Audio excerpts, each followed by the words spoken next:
That's great. Everyone's here.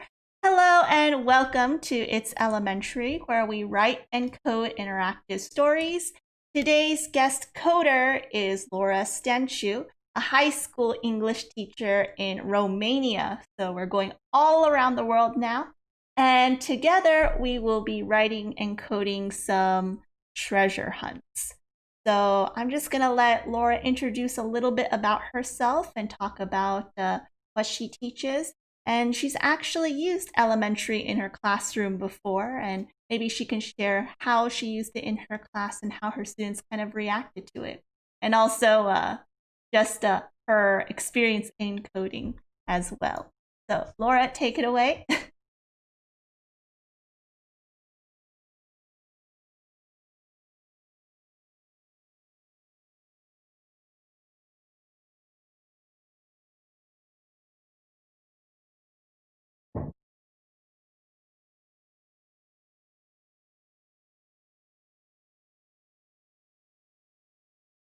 Last year, All right, hold on, stop. Yeah.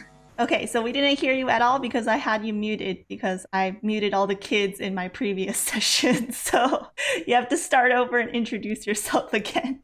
Sorry about that. It's okay. Hello, everyone. It's great to be here. I'm Laura Stanciu, and I've been an English teacher for almost 17 years. Last year, I tried elementary with my students, and it was great because they love stories and they love creating stories, writing, and coding. And because this has been a new experience for them. And they also loved sharing their stories with the world, posting them on the internet. And my idea for today was a treasure hunt because I know they liked this kind of game during our classes. Great. So we could start their stories with the world, posting them on the internet. Try to follow the clues. And my idea for today was it. And I think this kind of activity really grabs the students' attention and makes learning a lot more fun than just doing regular exercises. And I think it's important to make our lessons more fun. Yeah, it's really important to make lessons fun, especially when you're learning a different language. I have a lot of trouble with learning, for example, French and also Chinese because it's just so hard. And you feel kind of stupid when you're learning a new language because you don't know how to communicate what you want to tell other people. So yeah, it's really, really hard. And I'm always so impressed when I talk to, just teachers from other countries because you obviously speak English very, very well. And it's really incredible when I see, especially in Europe, that people typically, speak two, sometimes three languages, or at least they learn. Um, and coming from an American background, we speak like almost one. So pretty great. Yeah, so Laura, tell us a little bit about your experience with coding because I know a lot of teachers are maybe interested in hearing about that. They're like, oh, how do I code? I don't know anything. So yeah, if you could just kind of share your experience with coding, then I'm sure a lot of people would be interested. My experience with coding comes from my students' experience with it. Um, so we wrote the stories, or just planned them a bit. We chose the characters, we chose the settings, and then um, we went online and started coding. We chose the avatars, the interactions. Um, Yeah. and we, yeah. Yeah, that's really great. So just so everyone knows, Laura had no experience whatsoever No. prior. So it's completely normal to have no experience prior because you are an English teacher and not a coding teacher. But Laura brought up a really great point in that the students are actually going to be teaching her how everything works. So I'm just going to ask Laura, we're going to get started right away and start creating our treasure hunt. So she's going to share her screen for us.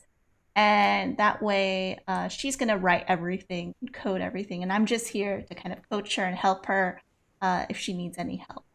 So I'm going to share her screen. And once she's done sharing her screen, we'll get to see her side of things. And let me just add that it was a lot of fun. It was great for my students to discover how to code, how to add interactions, how to make things move on the screen, and they couldn't wait to share it with the others. Yeah. You had some really great stories too, I remember. Some people got really into it and added like voiceovers for their stories, things. Yeah. So we're going to actually create our own story. We're going to click on write. Write a story. And you're just going to create a new project. Write a new story. Yep.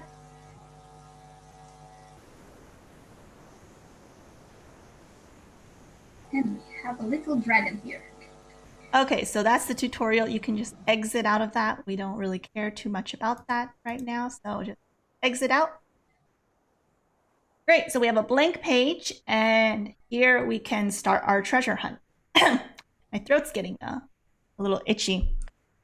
So yeah, like I think the first step would be creating your thumbnail, making your title page. You can call it the super secret treasure adventure or something like that, whatever you want. So you could just add a background to the page by clicking on the background tab on the right hand side. You have text, images, backgrounds. Yeah, so you click on backgrounds and you can just select and choose a background that you like.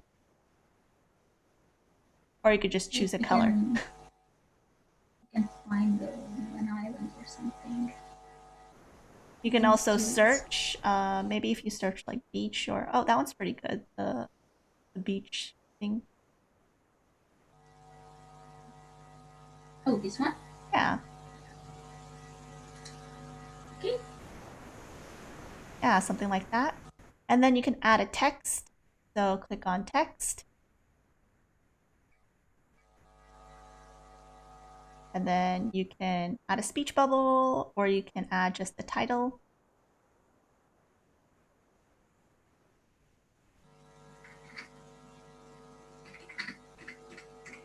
Super secret treasure hunt.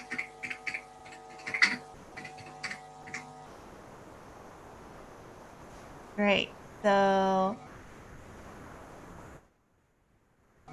So the next step would be when we're creating a treasure hunt, maybe we want to make it kind of like a choose your own adventure. And that is, it doesn't go from page 1 to page 2 to page 3, but maybe it'll jump around. So depending on your choices, you can go to a different page.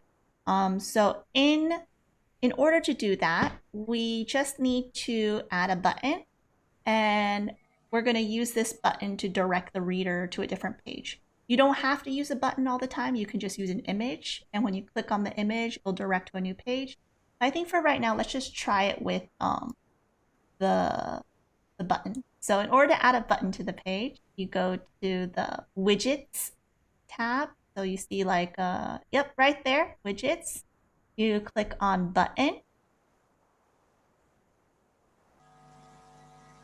Place it somewhere. Yeah, you could place it in like the corner. And you could rename the button whatever you want. So you can name it like get started or really whatever.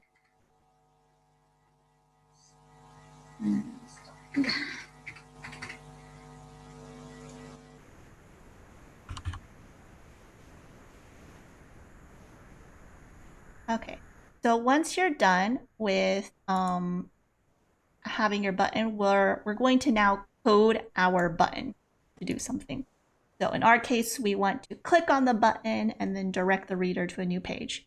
So the first step is we need to create a new page. So let's add a new page to the story.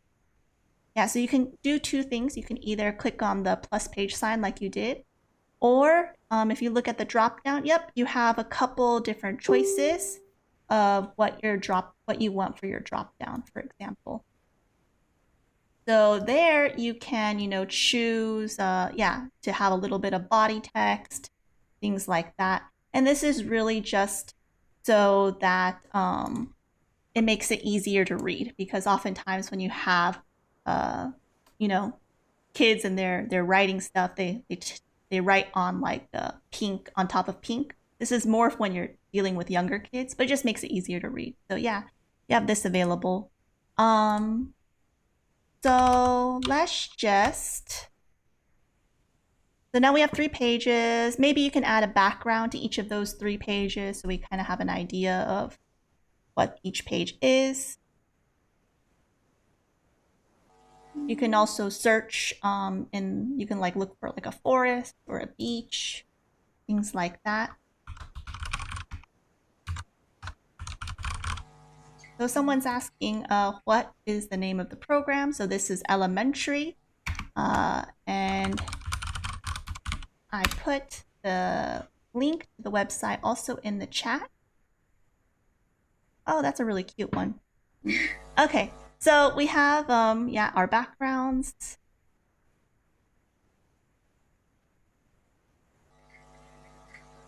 You can maybe like search beach or forest or I don't know.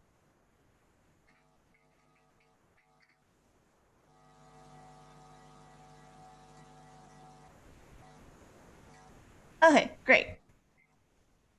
So let's go back to the first page now. And ideally, I think when you're doing this with students, just like how you did before, you would have the students kind of do a pre-writing phase where they would write out maybe where they want to hide the treasure. If you're dealing with, younger students and you want to work on a certain English skill, for example, maybe prepositional phrases for younger students, and then having them use those prepositional phrases in their sentences. For older students, it might be conjugating their verbs in a certain way. So you might want to give them a list of your target verbs, which are the vocabulary that they want to learn. And even for like B1 students who, your students are B1, right, level? Yeah. Yeah, so like B1 students, they already have a B2. Yeah, B1, B2, you already have a pretty strong understanding of the language. Now it's just more like applying it and making it sound natural. So then one of the focuses can be on flow and creating a story that doesn't sound too simplistic, but maybe something that uses connecting and linking words like maybe like although you couldn't find the treasure in this place, you decide to, something like that. So there's a lot of different ways that you can kind of go about it. I'm just going to show you really quickly how to code the button to go to a different page so we can have that in the back of our mind when we're creating this treasure hunt. So let's go to the event graph. So you could go to the event graph by clicking on the button at the top. It says event graph. And this will direct that one. This will direct you to the back side of the page. So you can use Elementari and just write stories and create static stories and never go to this side. But this side is the part that I think is really cool. And especially if you're dealing with older students who are kind of maybe not so engaged anymore, this can be something that kind of triggers their interest. Did you have a lot of students who liked to code their stories?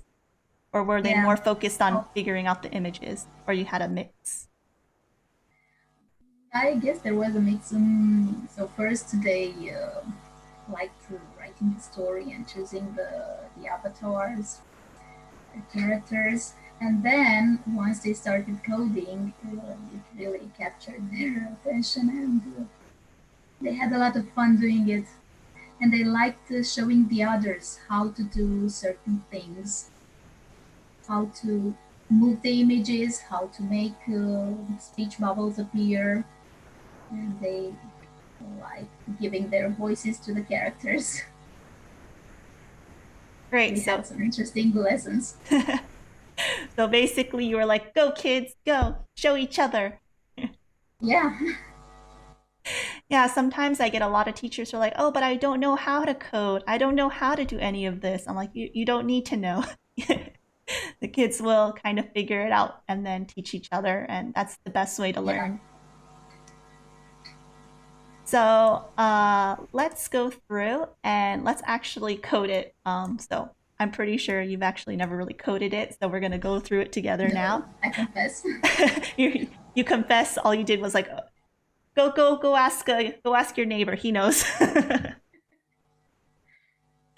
Okay, so the first thing we're gonna do is we're going to grab an event. And all of this vocabulary is coding vocabulary. So like event, functions, variables, these are all used in programming and in computer science.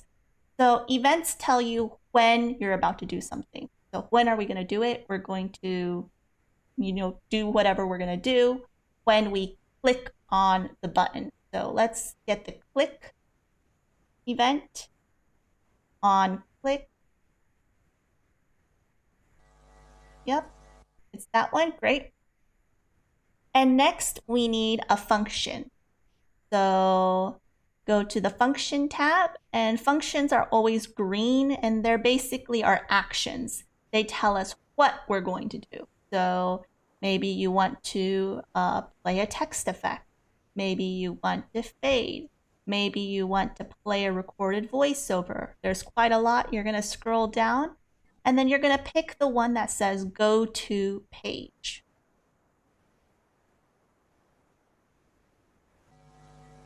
Yep, that one. So we're in, and the last thing you're going to get is you need one last block, and that's the object you're going to click. So what are you clicking on? Okay, great. So we're going to rearrange the blocks a bit so we can see all three of them. Yep. And you want to have the green block to the right of the orange block on the right-hand side. Yeah, this is so that's just easier to figure things out. Great, so now we just need to connect our blocks together in order to make the code work. So in order to make the code work, you're going to connect the on click to the go to page. So connect the triangle to the triangle. So grab the triangle. So don't snap it. Bring it back, bring it back, bring it back. Yeah. So you're going to just grab the triangle, just the triangle. And you see, it becomes bigger. Oh. Yeah. So now we want to say, when I click on the start button, I want to go to a page. So you need to connect the button to the event on click.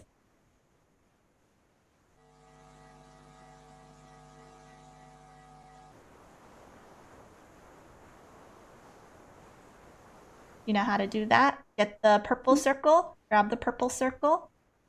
And okay. Where do you, yep, you need to bring it quite far. Here? Purple circle to the purple circle. Oh. Yep, okay. Right there. So yeah, you see that the lines are kind of tangled. So let's bring the purple block maybe next to the, yeah, something like that. So that way it's not as tangled anymore. So this code is basically saying, when I click on the button, start, go to page, right now it says 1. So you want to set it to the next page. So you have origin, 2, and 3. Origin is basically saying, go to the page you came from. So this is useful if you want to create, for example, a quiz where there might be like a bad, like a wrong page sort of answer. But in this case, we're just gonna select the page and we're gonna go to page 2. I'm dying here. Okay, great. So let's just try it out. And in order to try it out, you click on preview.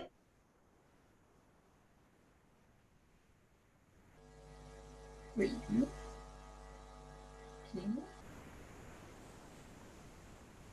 And then try clicking and voila, it works. So that's all you need to do in order to create a go-to page. So to make a go-to page work. So now you can create, now it's not too difficult, is it? No, and if it's easy for me, it's easy for my students. Great. So now we can create what is called non-linear stories. So that basically means we can create stories that kind of jump around. And this means that you can start on page 1 and then you can go to a different place.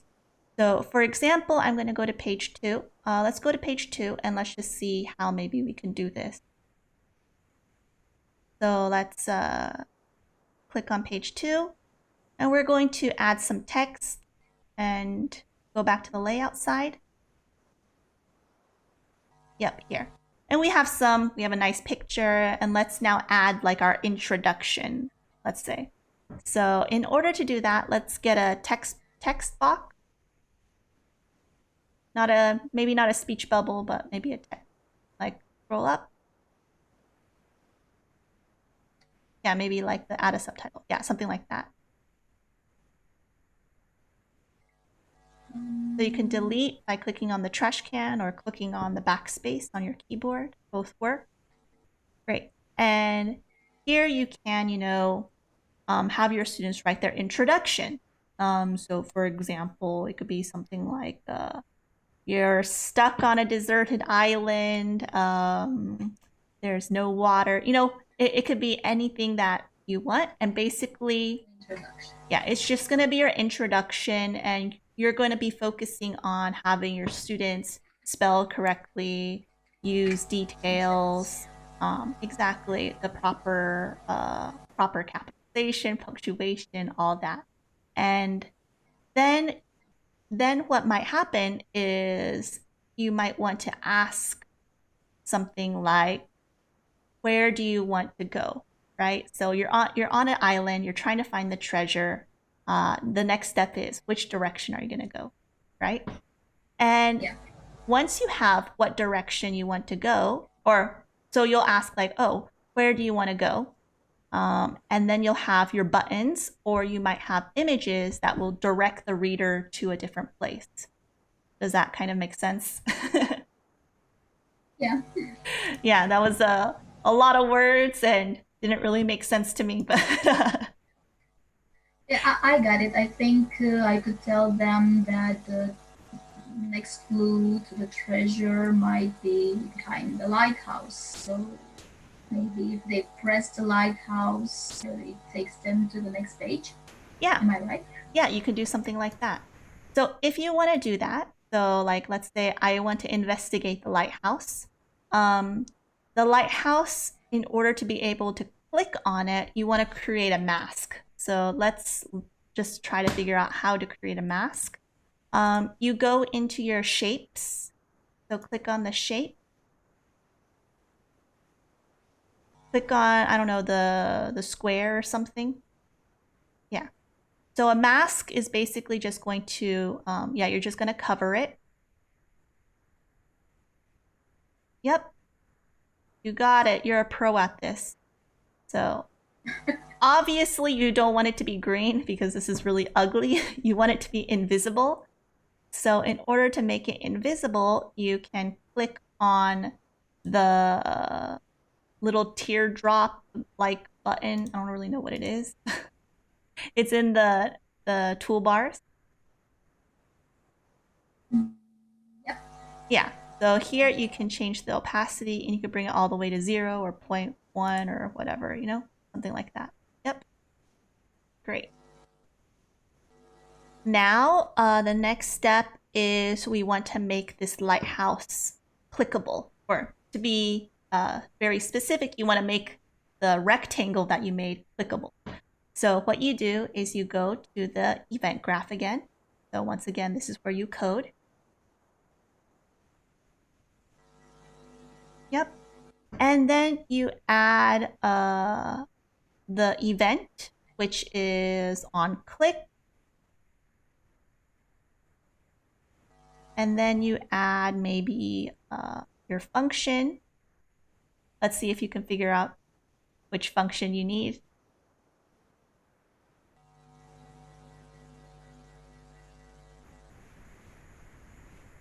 Move to point.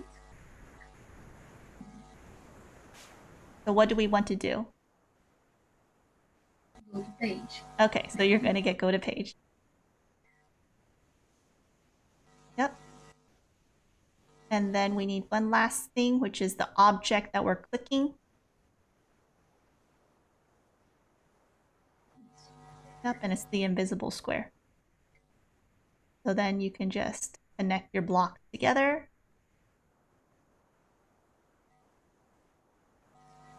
And voila, Laura's a pro. So now the last step would be you want to, right now it's going to, yeah, you could preview it and see what happens.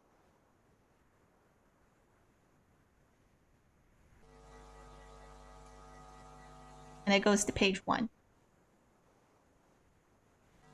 Okay, so I have to set the page. Yeah, you have to set the page.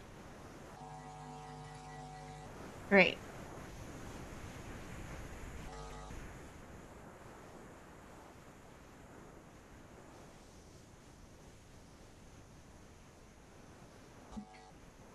It took me to the next step.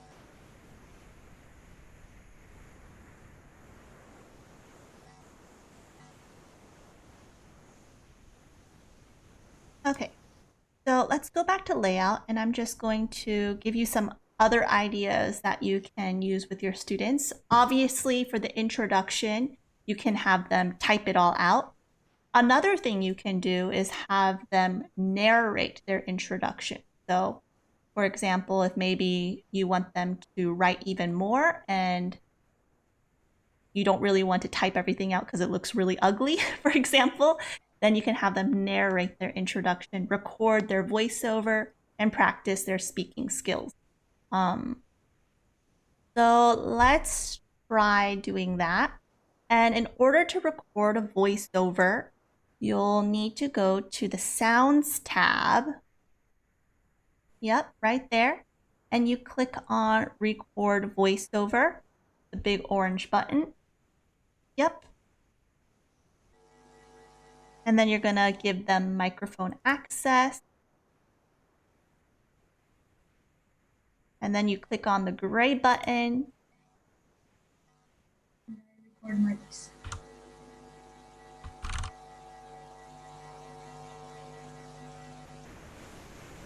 Once upon a time, You have to wait. pirate hid a treasure. You have to try again. Go. Once upon a time, a pirate hid a treasure on an island. Okay. Great. Oh, and I can also trim it. Yes, you can also trim it. So all the stuff that you had before, you can trim it. So you can preview it. And I think you would have to give us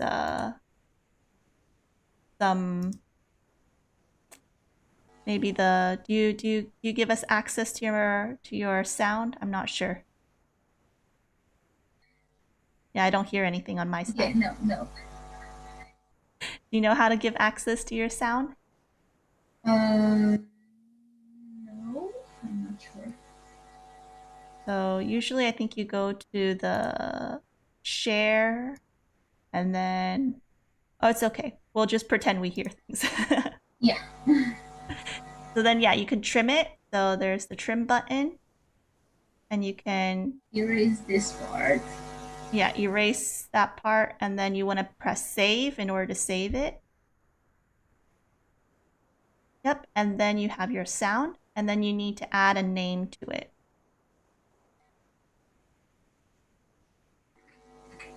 first part of the story. Introduction.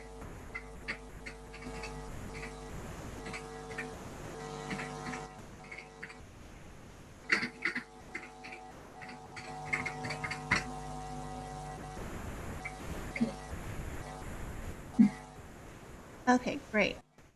So, let's see. So now we need to code our voiceover to play. So you see that there's a 1. Yep, right there, page sounds. If you click on that, this is all the sounds on your page. This can be your voiceovers, your music, sound effects, and they're page by page. So we need to now say when we're going to play this voiceover. So in order to do that, we have to code it to play. And where do we go to code?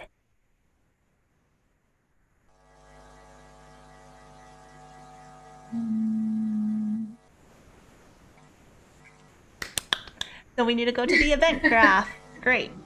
So we used an event called onClick, but maybe we want to do something when the page starts. So I think in this case, we want to play the sound when the page starts. So we're going to get on page start. Yep. And then we need a function. What function are we going to get? Functions are our actions. They tell us what we're going to do. So we're going to play sound effect. Not this one. Play record. Yeah, sound. Yeah. Play the recorded sound. Great. So, yep. Place it after, and then you just connect them together. And so now it says select the sound. You need to double click on that or click on it, and then voila. You choose the sound that you have. You only have one sound on this page, so there's only one choice. And so, yeah, you can take a preview and tell everyone whether or not it works because we can't hear anything.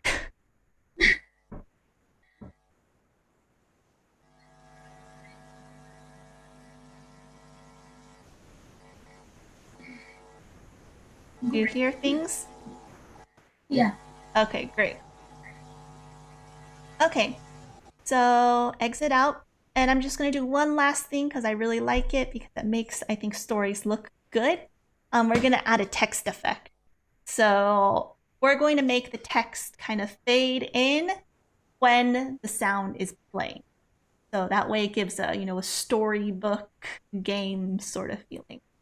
And so to do that, we need a function. And we're going to play a text effect. Up. So now here's a challenge for you for coding. Okay? Yep. So you can choose fade. You can choose speed. I think slow is a bit slow. I think medium might be good. And you're going to... Where should I link this? Yeah, so you want to play the text effect on page start. So let's see if you can kind of figure it out a little bit. So just grab the triangle and drag it. Here again? Yeah, so try it. There you go. So this is saying on page start, you're going to do 2 things. You're going to play the recorded sound and you're going to play the text effect. But right now we don't have what object is playing the text effect. So you need to get an object. So you see there's a purple circle that's kind of lonely and it's not connected to anything. Yes. Yeah, we need to connect it to something. So go to objects. No, go to object. So in the right-hand sidebar. Oh. Yeah, right there. So you want, which object do you want to have the text effect on? Introduction. Yes, you want to have the text effect on the introduction. So then you're just going to connect those together. And voila.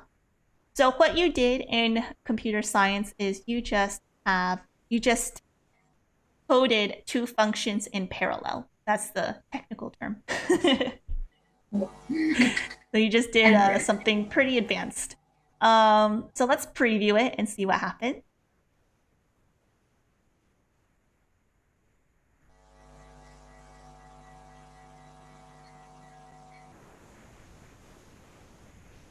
So I don't see anything happening. What's going on? Let's investigate now.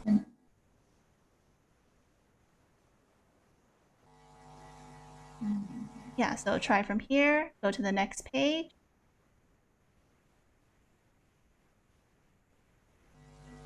And let's see what's going on with your story. Okay, let's exit. I don't see the introduction. Why do I not see the introduction? That is the big question. So let's actually try, instead of the play text effect, to use another block. We made some changes. Maybe this little triangle is not connected? No, it should not be that. It should not be that. So let me take a really quick look at your story on my side so I can see what's going on. I am confused. In the meantime, let's actually, instead of using play text effect, let's see if fade works. Oh, hold on.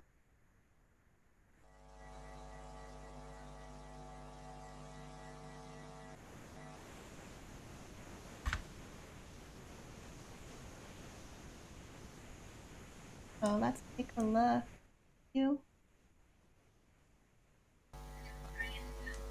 Once upon. Okay, so actually, I want you to just refresh your page. Let's just refresh your page. Press F5 or the refresh button.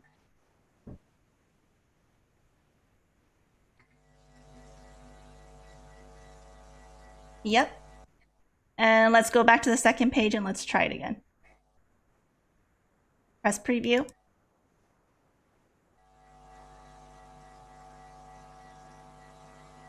There we go. Can you hear your voice also? Yeah. Perfect. Yeah, sometimes the computer does some interesting things. Anyway, awesome. So let's exit out. You now have a text effect with some voiceover. You now know how to click on things and direct them to different pages. Do you have any ideas about how maybe you would like to implement this into your classroom, and in the sense of what type of projects, or maybe what type of learning objectives, or if you're just going to, or what grade levels even you'd be interested in doing this with? I think this could be adapted to almost any level. So from elementary A1, A2 to B2 students. I mean, for lower level, they could use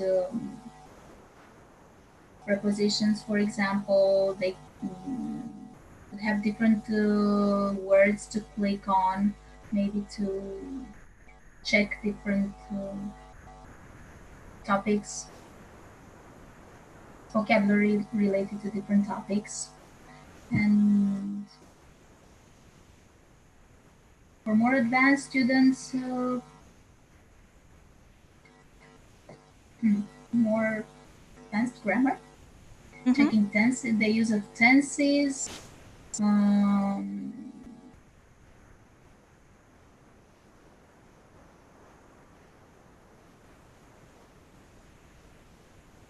linking words. So creating advanced stories and going from page to page. For example, with this treasure hunt, looking for clues, and they need to click on certain items of vocabulary or grammar in order to get to the treasure. Yeah, awesome. So let's do just kind of one last thing.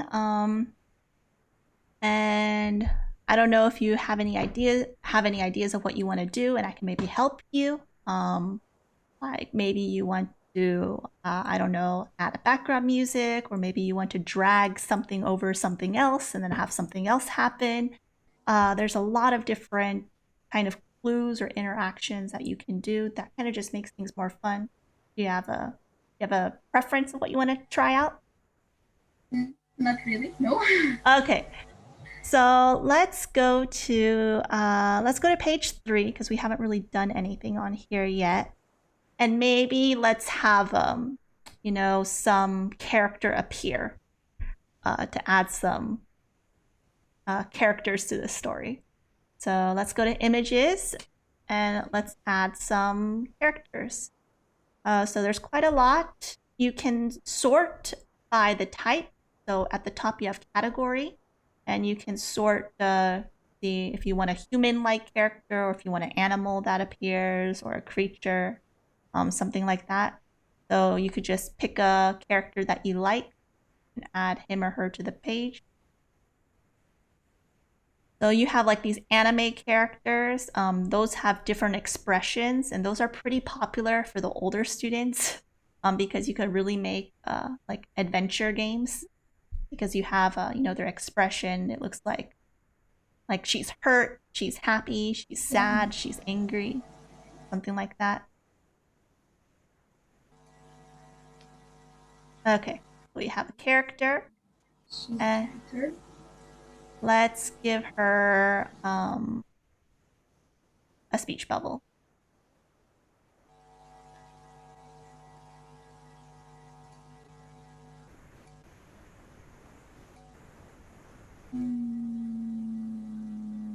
Take the blue circle. So there's yep, and then you can move it around like that. Yeah. So something that is pretty common is maybe you'll have the narrator text on like where you have add a little body text. That'll be like your narrator sort of text. And then after the narrator is finished, then you might want to have the character come in and say the dialogue, for example. So maybe you could just have her say like, "What are you doing here?" Or "You shouldn't be here," or something dramatic.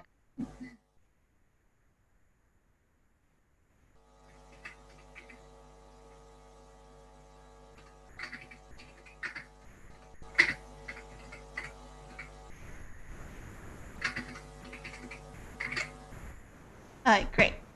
So let's actually learn how to sequence something as the very last thing.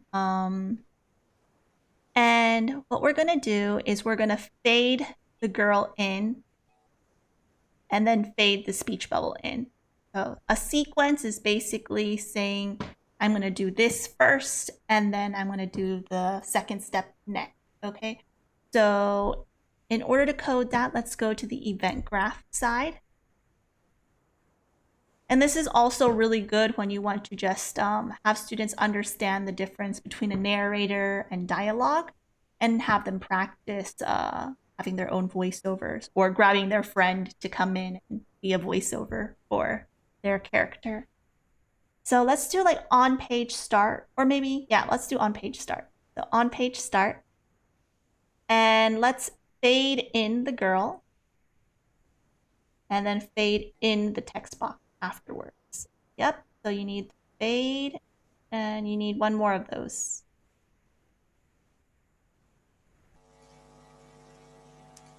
Perfect. So let's get the two objects that we're going to fade in. Laura's so fast now. She's like, I got this. Yep, we want to fade her in, and then we want to fade the speech bubble in. Perfect. So now just connect everything together. Yep.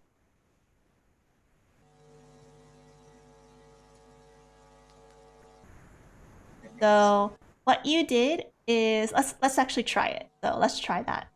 Press preview, see what happens.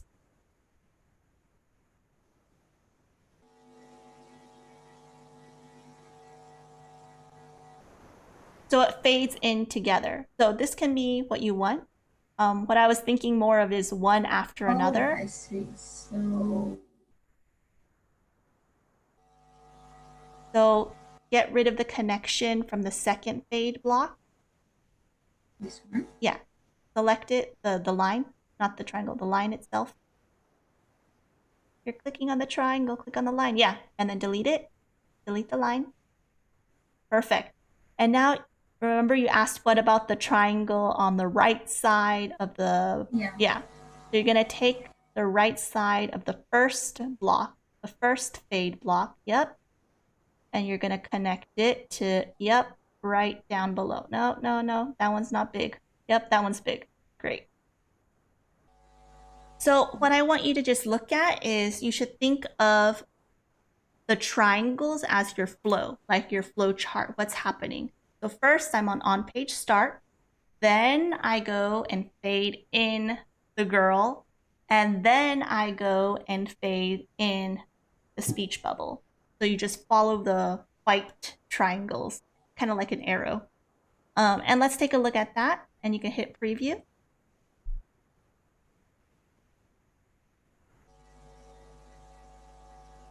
So then the girl fades in, and then the speech bubble fades in. So this is just a sequence, and this is just so students can have better control over how they want their story to play. Because maybe you don't want the girl, the speech bubble to appear until after the narrator has completed his, dialogue. So you might want to say, suddenly there was a noise from the forest. You don't want the girl to appear yet until after, he's done uh, introducing the character. So yeah, well, we did actually a lot of coding. Um, I did quite a lot of the coding and didn't let you talk as much, which is my bad. I was just too excited. I don't know if you have any questions or if you have any other ideas maybe you want to share with other English teachers. We have quite a few watching, so I just want to tell everyone that this is a great idea for English classes for writing stories, getting students to write and express their ideas because they aren't. Sometimes they struggle with writing, and this makes everything a lot more fun, makes things interesting, and links English and coding and computers,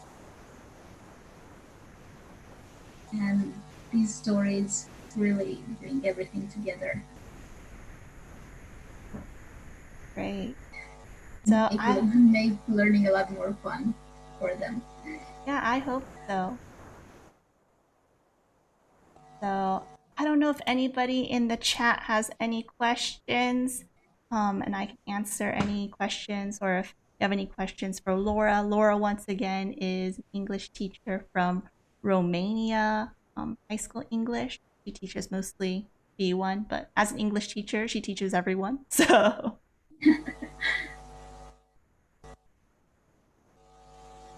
and seems like there's not that many questions in the chat. So yeah, the last thing I want to just let everyone know is that you can create an account for free. You can have up to 35 students. You do have limited features, such as you have limited illustrations that you can add. You also don't have student analytics, and you can't give student feedback, and you can't upload your own images. We do have premium options for small teacher classrooms as well as large teacher classrooms, and those can be found on our plans page. And we like to work with teachers all over the world.